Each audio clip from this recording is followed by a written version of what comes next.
کفریا ګانې اورېدل یا هغه خوښول د څرنګه دي. ګوره بهي اوس په پاکستان کې دا شی ډېر زیات شوی دی چې ځینې ګانې بجانې هغه وي داسې چې په هغې کې کوم الفاظ استعمال شوي وي هغه د کفر وي.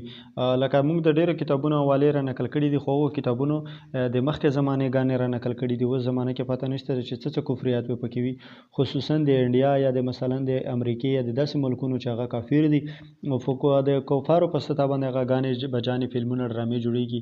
نو موږ مسلمانانو له داسې ګانې بجانې خوښول یا داسې ګانې بجانې اورېدل د دې نه پرهیز کول پکار دي چې خامخا یو سړی اوري نو تلاوت یې اوري یا د علماو بیانونه دی اوري، یا مثلا داسې دي کوي چې خو دا ګانې بجانې د شیزونه دغه اورېدل بلکې نه مناسب. ځینې خلک وایي چې یاره دا ګانې بجانې موسیقي د روح غذا ده، د ځان له موضوع ده، خو دا خبره غلطه ده چې مثلا سړی د ګانې بجانې اوري او خپل روح لري په دې باندې تسلي او سکون ورکوي او وایي دي چې زما په ثواب هم شو، ما په یو ښه خبره باندې عمل هم وکړو.